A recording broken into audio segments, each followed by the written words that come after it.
이상입니다. 오늘 우리에게 주시는 하나님의 말씀은 빌립보서 4장 14절부터 20절까지의 말씀입니다.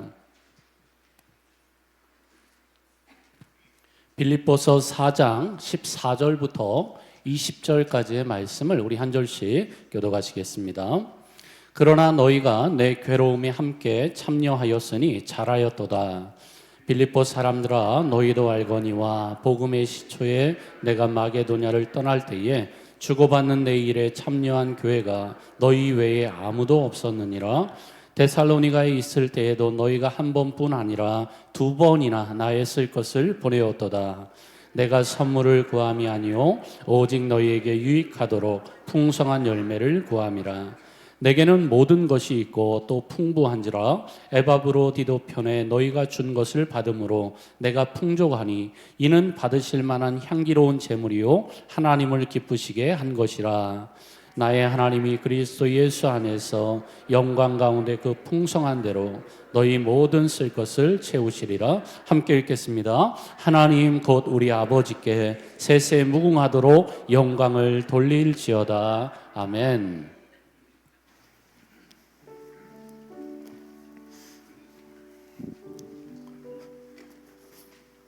할렐루야. 오늘 주일 예배 오신 우리 성도님들 축복합니다. 잘 오셨습니다. 오늘 날씨가 이렇게 추운데도 또 이 추위에 상관없이 뜨거운 열정으로 이렇게 하나님 앞에 나오신 우리 성도님들 하나님이 기뻐 받으시는 줄로 믿습니다.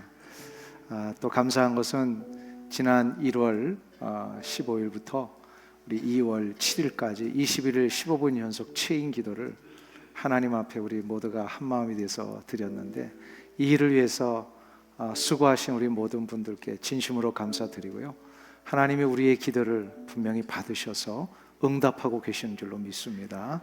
이를 위해서 수고하신 많은 분들을 좀 격려하기 위해서요, 조그만 기념품을 마련을 했는데 150분이 다 나오셔야 되는데 원래는 한 분씩 이렇게 드리려고 하는데 시간적으로 그게 안 돼서 대표 한 분만 좀 메달을 수여하도록 하겠습니다. 우리 안순순 권사님 좀 앞으로 나와 주시면, 아주 귀한 메달입니다. 우리 이 땅에서는 메달을 받지만 장차 하나님의 나라에서는 큰 면류관을 우리 모두가 받게 될 줄로 믿습니다. 그런 의미에서 우리 권사님 힘드시니까 그쪽에 제가 내려갈게요. 글로 계세요. 2024년도 21일 15분 연속 체인 기도 용사 안순순 권사, 한 사람이면 패하겠거니와 두 사람이면 능히 당하나니 삼겹줄은 쉽게 끊어지지 아니하느니라. 아멘. 제가 우리 주님을 대신해서 메달을 이렇게 권사님, 감사합니다. 감사합니다. 수고 많이 하셨어요, 권사님. 네, 들어가시고 우리 모든 분들 또 기도의 메달을 한 분씩 이렇게 다 이름이 새겨져 있습니다. 기도 참여하신 분들 메달을 다 하나씩, 나가시다 보면 라비에 있습니다. 찾아가시면 되겠습니다. 또 우리 일주일 만에 서로를 만나 뵙게 됐는데요, 서로 반가운 축복의 인사 나누겠습니다. 앞뒤 좌우에 계신 분들하고 반갑습니다, 축복합니다, 사랑합니다, 주님의 이름으로 환영합니다.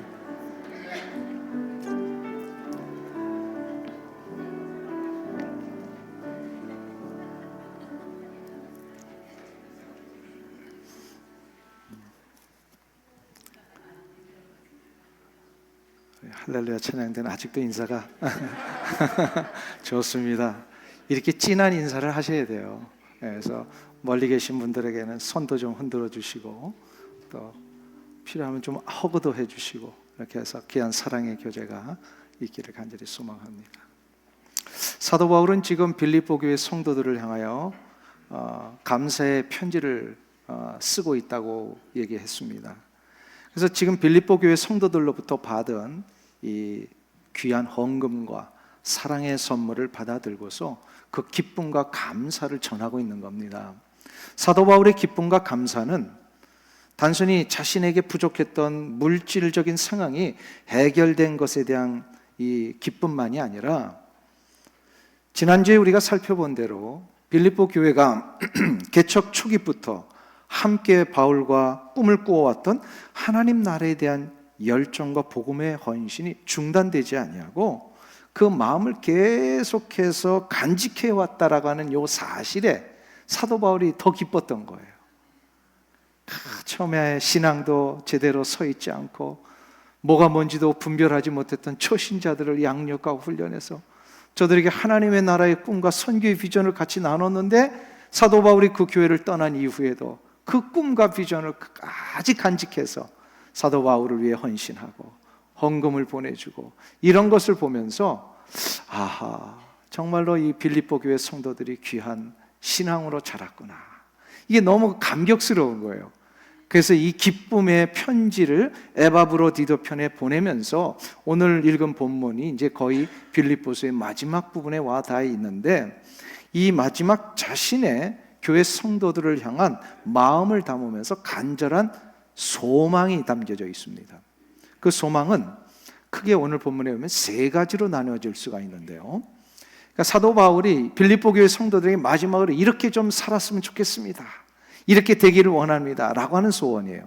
첫 번째로 빌립보 교회 성도들 모두가 다 계속해서 이 풍요로운 삶을 살기를 원하고 있습니다. 14절 15절을 한번 보세요. 여기 보시면 우리 같이 한 목소리로 다시 봉독하겠습니다. 그러나 너희가 내 괴로움에 함께 참여하였으니 잘하였도다. 빌립보 사람들아, 너희도 알거니와 복음의 시초에 내가 마게도냐를 떠날 때에 주고받는 내 일에 참여한 교회가 너희 외에 아무도 없었느니라. 이 말씀은 빌립보 교회 성도들이 다른 이들의 괴로움에 동참한 것에 대한 칭찬인 동시에 계속해서 저들이 이 풍부한 삶을 누리며 사는 비결이 무엇인지를 가르쳐 주시는 말씀이기도 합니다. 저들은 다른 교회들에 비하여서 유달리 자기들 외의 그 이웃과 또 형제 교회들, 자기 주변에 있는 연약한 자들의 어려움에 동참하는 것을 기꺼이 감당했던 교회입니다. 사도 바울이 복음의 사역뿐만 아니라 형제 교회의 어려움과 아픔이 있을 때 저들이 힘에 지나도록 도왔던 이 사실을 칭찬을 하면서 그 신뢰가 고린도후서 8장에 나오죠. 저들이 어떻게 했어요? 고린도후서 8장에는 빌립보 교회를 마게도냐 교회로 표현을 했는데요, 예루살렘 지역에 기근이 들자 그 전체 지역이 다 어려워지니까 교회도 어려워진 거예요. 그래서 교회 성도들도 재정적으로 어려움을 당하게 되었습니다.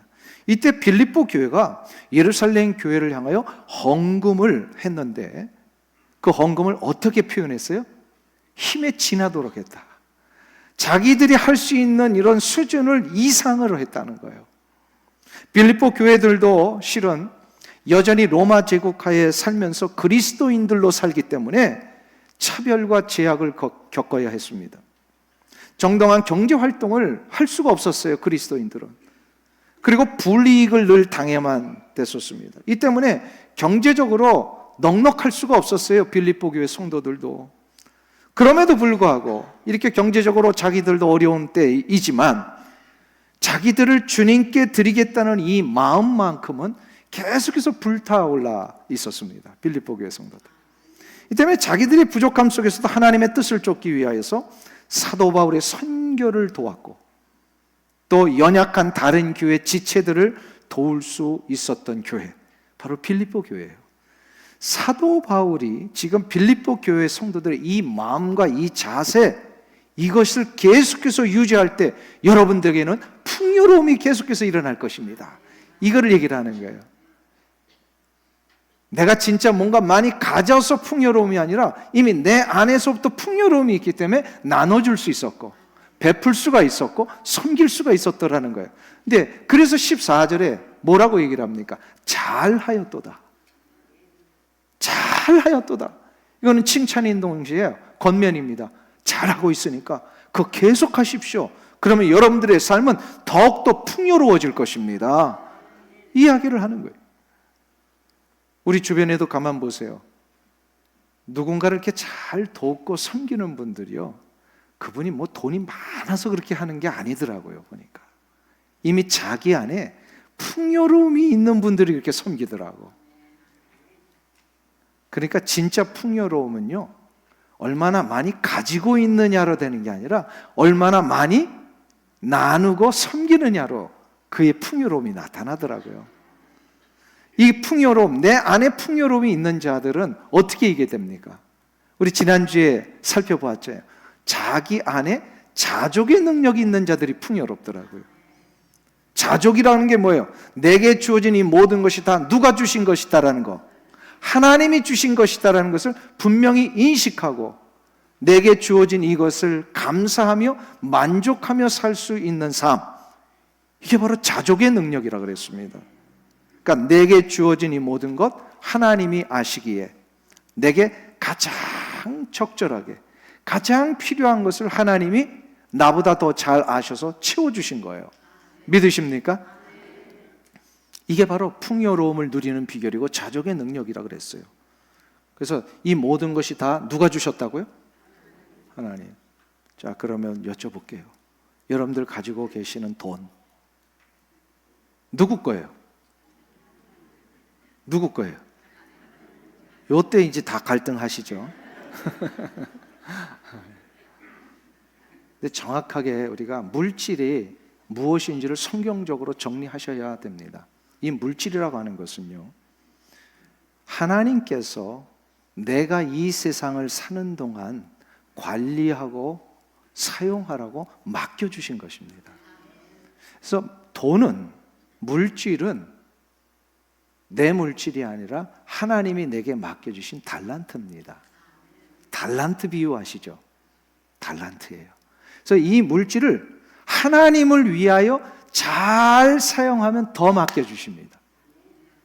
이걸 모르셨구나. 근데 물질을 하나님의 거룩한 뜻대로 사용하지 않으면 어떻게 돼요? 한 달란트 받은 자가 주인의 뜻대로 그냥 사용하지 않으니까 어떻게 했어요? 빼앗기죠. 그러나 5달란트, 2달란트의 칭찬의 원리가 뭐예요? 주인의 뜻대로 쓴 거예요. 주인의 뜻대로 활용을 한 거예요. 그러니까 어떻게 해요? 더 많은 것으로 채우리라. 그래서 물질은 달란트입니다. 달란트예요. 그러니까 물질을 많이 소유하실 수 있는 비결은 그것을 달란트로 여기고 주의 뜻대로 잘 사용하는 거예요. 그러기에 물질은 내가 사는 날 동안 하나님이 나에게 맡겨주신 위탁물입니다. 딱 한 분만 아멘 하셨어요. 지금. 여러분이 갖고 계시는 돈, 여러분이 지금 누리고 계시는 삶의 환경, 심지어 육체, 그리고 시간도 하나님이 허락하셨기에 누릴 수 있는 겁니다. 믿으십니까? 그러기에 물질은 이거를 가르쳐 주시려고요, 물질을 영원토록 소유하는 것이 아니라 물질을 이 세상 사는 날 동안만 내가 받아서 관리하는 것임을 가르쳐 주시기 위해서 장례식 때 그거 보여주시잖아요. 장례식 때 아무리 많은 재산을 갖고 계신 분도요, 관 속에 자기 재산을 넣고 가시는 분은 없어요. 그렇죠? 혹시 그거 보신 분 있으면 저한테 좀 알려주세요. 그분 어디에 지금 묻혀 계신지를 찾아야지.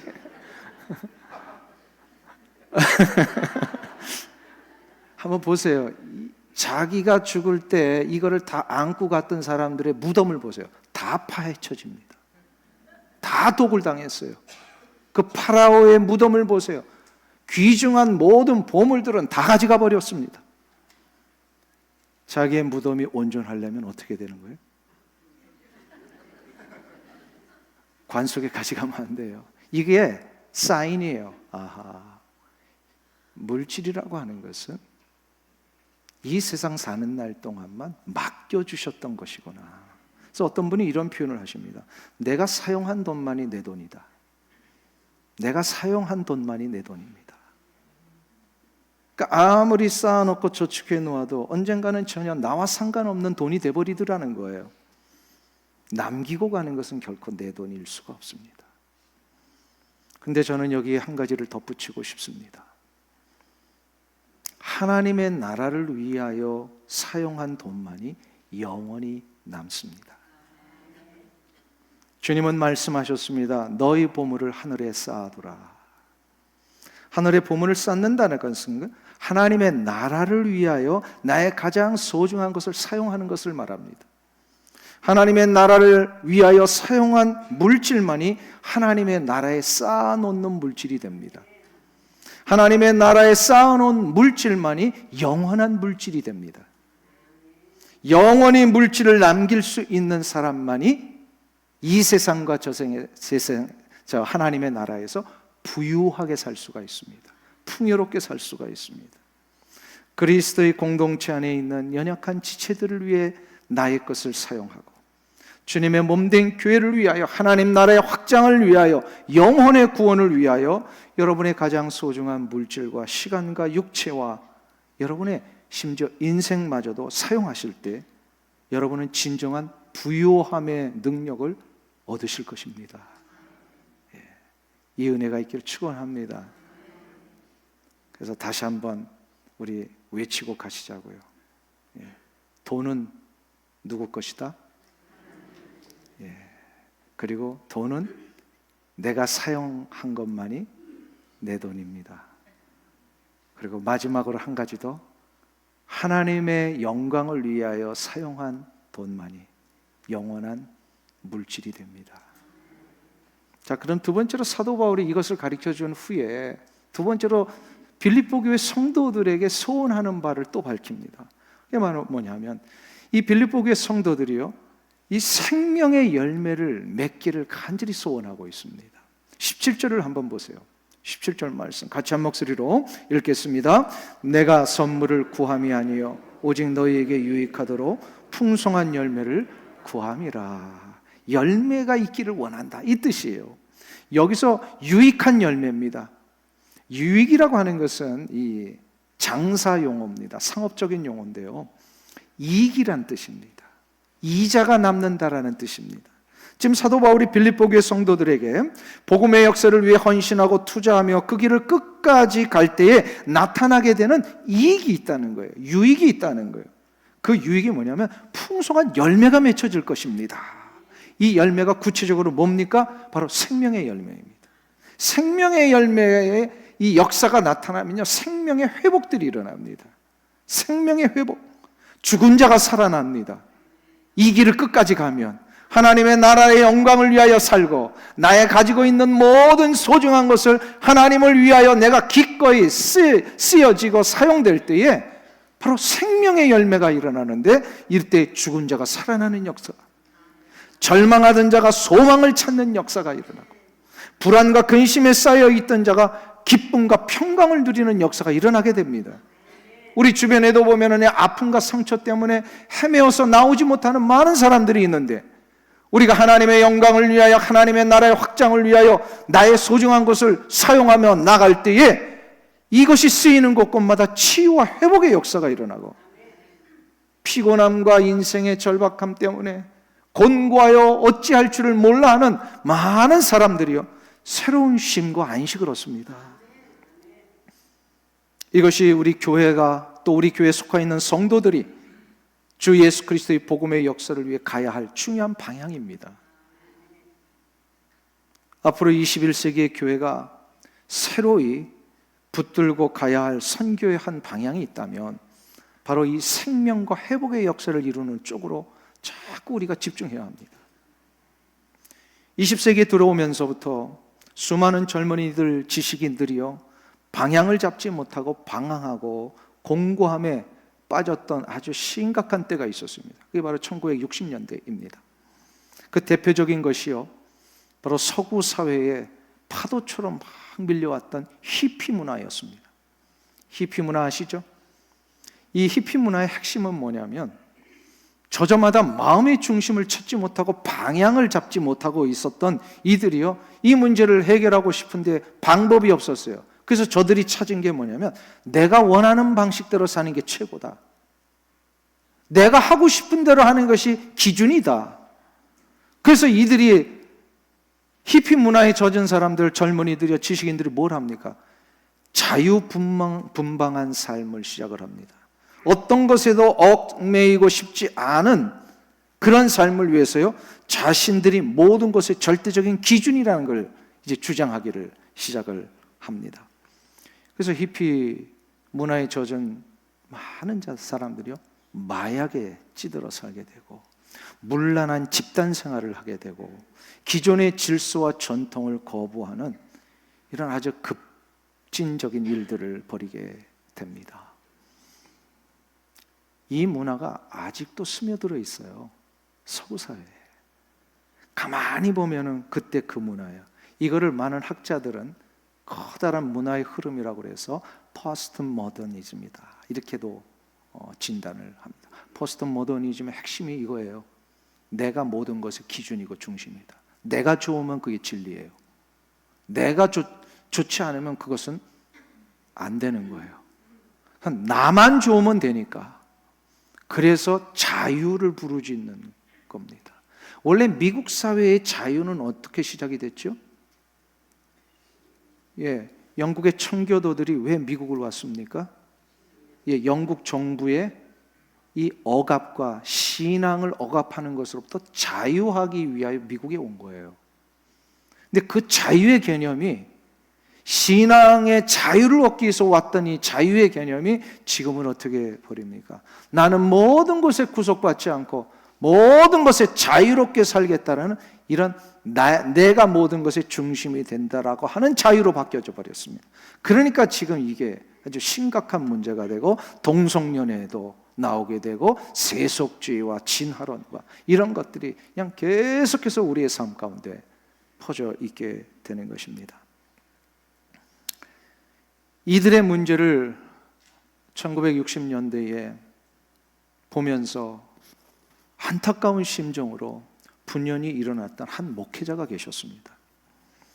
프란시스 쉐이퍼 목사님이신데요, 미국에서 신학을 공부하고 한 지역에서 목회를 하셨던 이 분이 서구 사회의 지식인과 젊은이들의 이 방황과 히피 문화를 보면서 저들의 문제는 쉼을 얻지 못한 것이고 평안을 얻지 못한 것이다. 그래서 이들에게 참된 회복과 치유가 필요하구나 라고 하는 마음을 가지고요, 저들에게 이것을 심어주시기 위하여 미국을 떠나서 스위스로 갑니다. 스위스는 유럽의 이렇게 중심지와 같은 역할을 그 당시에도 했었습니다. 그래서 수많은 젊은이들을 이 스위스에서 작은 한 산골로 들어가 산장을 빌려가지고요, 라브리라고 하는 회복 사역을 시작을 합니다. 라브리는 블란서어로 쉼터라는 뜻입니다. 이곳을 모든 세계의 젊은이들과 지식인들, 방황하는 사람들에게 무료로 개방을 합니다. 어느 누구든지 마음의 평안과 회복을 원하는 사람들이 있으면 오십시오. 잠을 재워주고 먹을 것을 그냥 줍니다. 그러나 한 가지 조건이 있어요. 얼마를 지내든지 간에 반드시 이 라브리 쉼터에서 하루의 일과의 모든 과정은 그대로 따라해야 합니다 라고 하는 조건입니다. 그 과정은 뭐냐면, 오전에는 경건의 시간을 갖습니다. 하나님 앞에 예배의 자리로 만들어서 하나님 앞에 경건의 시간을 갖고요, 오후에는 노동을 합니다. 청소를 하고 설거지를 해야 되고, 그리고 텃밭에서 밭을 일구어서 감자를 캐야 되고, 이런 노동을 해요. 그리고 저녁 시간에는 만찬을 나눕니다. 만찬이라는 게 아주 반듯한 호텔식 뷔페가 아니라 그냥 그 자기들끼리 만드는 음식을 몇 가지를 놓고 모든 그 산장에 들어온 사람들이 같이 한 자리에서 식탁을 나누는 것을 만찬이라고 합니다. 여기에 만찬을 하면서 나눔과 회복의 시간을 갖습니다. 나눔과 회복의 시간의 핵심은 딱 세 가지였어요. 말씀 나눔과, 또한 말씀 속에서 자기 자신을 세워보는 묵상의 시간과, 그리고 자기를 깨달은 것을 하나님 앞에 온전히 드리면서 자기의 삶에 결단을 하는 기도의 시간. 말씀과 묵상과 기도, 이 세 가지를 통하여서요, 점점 하루가 지나고 이틀이 지나고 일주일이 지나고 한 달이 지날 때쯤 모든 방황하고 방향을 잃어버렸던 이런 젊은이들이요, 치유가 시작이 되는 거예요. 중심을 잡는 거예요. 뭐 때문에요? 무엇이 들어가니까? 말씀이 들어가니까. 말씀은 생명이잖아요. 말씀은 살아 역사하시잖아요. 말씀은 우리의 눈을 뜨게 하고 우리의 영혼을 소송케 하고 말씀이 심겨지는 그 인생마다 인생의 시절을 쫓아 과실을 맺는다 그랬잖아요. 역시 말씀이 들어가니까 방황하던 젊은이들이요, 무엇을 위해 살아야 될지 깨닫고 이제 한 달 있다 떠나고 또 다른 사람들이 오고 계속해서 이 사역이 지금도 이루어지고 있습니다. 이 사역이 21세기를 맞이한 이 미국 사회와 한인 사회에도 저는 일어나야 한다라고 생각하고 있습니다. 지금은 교회의 사역이 없어서 문제가 아닙니다. 앉아서 함께 예배드릴 예배당이 없어서가 문제가 아닙니다. 예배당은 이렇게 많은데, 교회들은 이렇게 많이 세워졌는데, 교회들마다 이렇게 화려한 사역들은 이렇게 많은데 왜 주변에 보면 아직도 많은 이들이 교회의 발걸음을 옮기지 못하고 있는 것일까요? 심지어 교회 다니던 사람들도 발걸음을 끊고 있는 현실 앞에 왜 이런 일이 일어나야 되는 것일까? 저는 개인적으로 많이 고민을 해봤습니다. 왜 그럴까? 바로 이 예배의 공동체, 생명의 공동체 자리에서요, 생명의 능력을 경험하지 못했기 때문에 그렇습니다. 생명의 능력을 경험한다라고 하는 것은 내 인생의 평강과 기쁨을 회복하는 일이요, 인생의 방향을 찾는 일이요, 아픔과 어려움 가운데 있는 자들이 치유와 회복을 경험하는 일입니다. 그래서 이 생명의 능력을 경험해야만 우리 신앙생활이 이렇게 하지 않는다는 거예요. 감격과 기쁨 속에서 매일매일 누리도록 하나님이 우리의 신앙생활을 인도해 주셨는데 우리 스스로가 이걸 자꾸 놓치고 있었던 거예요, 보니까. 그래서 생명의 능력은 세 가지로 이루어집니다. 예배와 말씀과 기도. 예배 가운데 하나님의 임재하심을 체험하는 자는요, 이 예배 가운데 기름 부어주심을 경험합니다. 성령의 체험이 일어나게 돼 있어요. 믿으십니까? 그래요. 이 예배는요, 놀라운 감격 속에 이루어지게 돼 있어요. 그리고 말씀 가운데 나에게 던져주시는 하나님의 음성을 듣는 자만이 나를 회복합니다. 그리고 그 회복된 내 마음을 가지고 하나님 앞에 기도의 자리로 나갈 때에 하나님이 원하시는 뜻대로 기도하는 자, 그의 인생의 길을 하나님 역사하십니다. 그래서 이 회복과 치유가 일어나는 이 삶의 현장 속에는 평안이 있고 쉼이 있고 소망이 시작이 되고 거룩한 열정들이 일어나게 되는 것입니다. 이것이 바로 생명의 열매예요.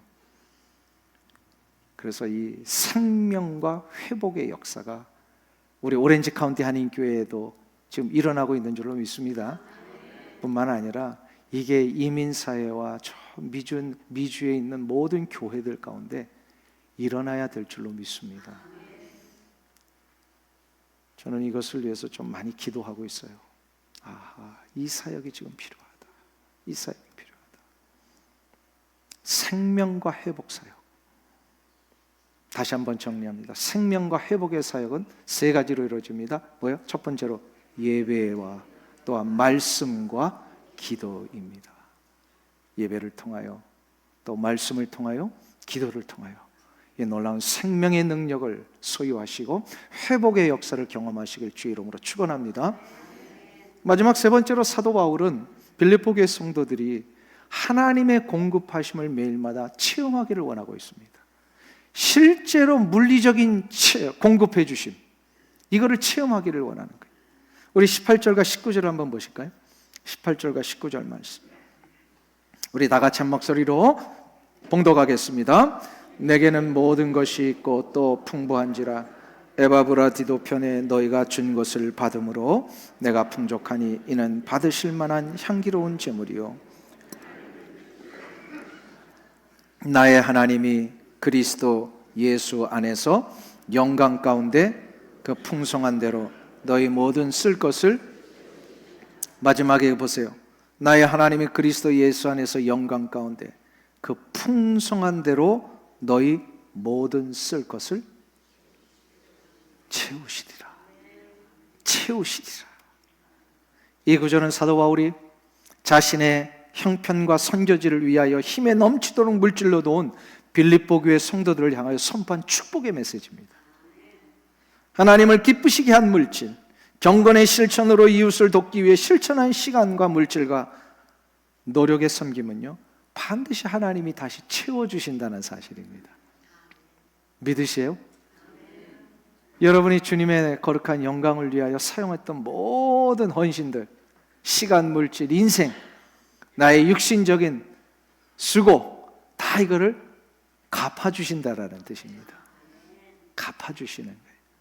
전도서 기자는 전도서 11장 1절에서 이렇게 선언하지 않습니까? 너는 내 떡을 물 위에 던지라. 여러 날 후에 도로, 성경 구절이 안 나오네. 전도서 11장 1절. 그럼 따라하세요.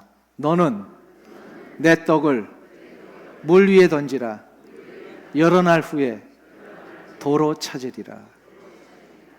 누군가를 섬기고 나누는 일이 많으면 많을수록 우리에게 풍성하게 다시 돌아온다는 뜻입니다. 하나님께서 이 모든 것을 도로 찾게 해주시겠다 약속하신 거예요.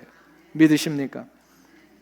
근데 이 약속은 오직 한 조건 속에 있는 자들에게만 이루어집니다. 19절을 보세요. 나의 하나님이 그리스도 예수 안에서 라는 표현입니다. 오직 예수 그리스도 안에 있는 자들이 이렇게 할 때만이 도로 찾게 해주신다는 거예요. 요거를 알지 못하는 세상의 사람들은요, 그래서 아무리 섬기고 아무리 나누어도요 도로 찾지는 못합니다. 근데 우리 그리스도인들에게는 도로 찾는 역사가 있어요. 이게 우리에게 주신 특권입니다. 그러니까 예수 안에 있는 우리 삶의 특권, 바로 예수 안에 있는 자가 하나님의 일을 열심히 하고 하나님이 그냥 맡겨주신 일들을 책임을 다하여 섬길 때에 하나님은 이 모든 것을 우리에게 도로 채워주십니다. 우리의 섬김은 헛된 것이 없습니다. 전도자 무디는 이 구절을 아시잖아요. 그 4장 19절, 빌립보서 4장 19절, 그 유명한 고백을 했잖아요. 이거는 나의 영원한 은행 구절이다. 이 말씀을 읽고 나서 무디는 자신의 저금 통장을 없애버렸답니다. 그 이후에 한 번도 예금 통장을 만들어 본 적이 없대요. 그래서인지 무디 선교단체는 사람에게 도움을 구하는 편지나 전화를 하지 않는다고 합니다. 왜요? 하나님께서 채워주신다는 이 확신이 있으니까. 지금까지도 무디 선교단체는 건재하고 있습니다. 한 번도 사람에게 손을 벌린 적이 없고 한 번도 누구에게 찾아가지고 펀드레이징을 해본 적이 없는 선교단체인데 이 선교단체가요 정말 하나님의 채워주심의 역사를 가지고요 지금도 건재하고 있어요. 믿으십니까? 영국의 웩이라고 하는 선교단체가 있습니다. 이 선교단체도 이런 정책을 가지고 있어요. 우리 교회가 협력해서 후원하고 있는 멕시코의 정명남 선교사님이 이 웩 선교단체의 파송 선교사이신데요. 이분은 만날 때마다 한 번도 선교비 보태달라고 하시는 것을 못 들었습니다. 하나님이 채우신다는 그 믿음으로 지금까지 선교사역을 감당하셨어요. 아주 수년 전의 일입니다. 한번 만나서 이렇게 대화를 나누는 중에 선교지 안에 조그만 건물을 하나 짓는데 생각은 하고 있는데 이게 시작을 못한 거예요, 이분이.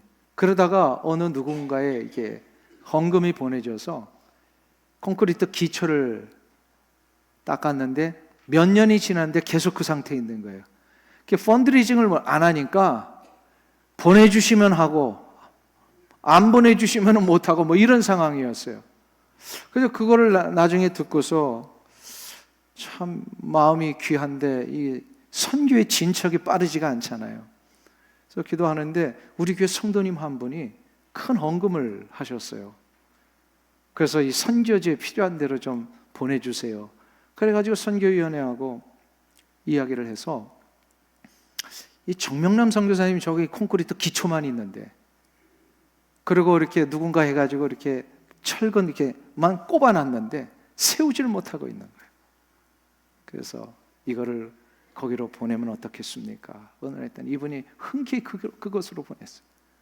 그래가지고 벽을 치고 슬라브를 쳤어요, 위에. 근데 아직까지 완공을 못했어요. 7년, 8년이 지났는데도. 그래서 선교사님 은퇴할 때 이거 완공될 것 같습니까? 그랬더니 모른다는 거예요. 하나님만이 하십니다. 그분 보면서 이게 진정한 성도의 능력이구나. 돈에 매여 사는 자가 아니라 하나님의 인도하심만을 붙들고 사는 인생. 이것이 바로 성도의 능력이다. 성도의 능력은 하나님만을 붙드는 데 있습니다.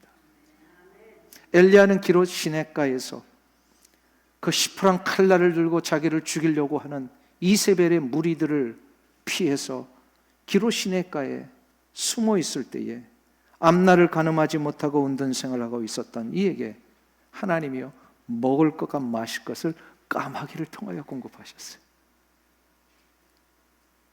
그는 누구에게 먹을 것을 구하러 다니지 않았습니다. 공급해 주시는 하나님의 은혜의 역사를 경험했어요.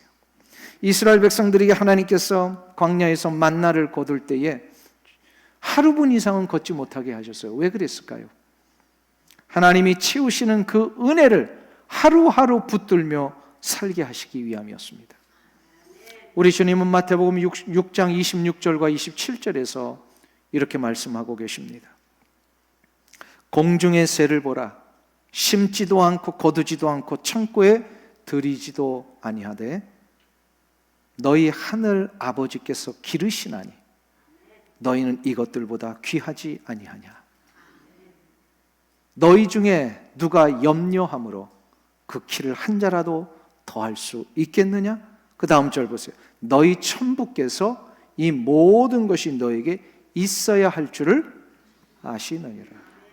이 모든 것이 있어야 할 줄을 아시느니라. 사랑하는 성도님 여러분, 하나님은 우리에게 무엇이 필요한지를 알고 계십니다.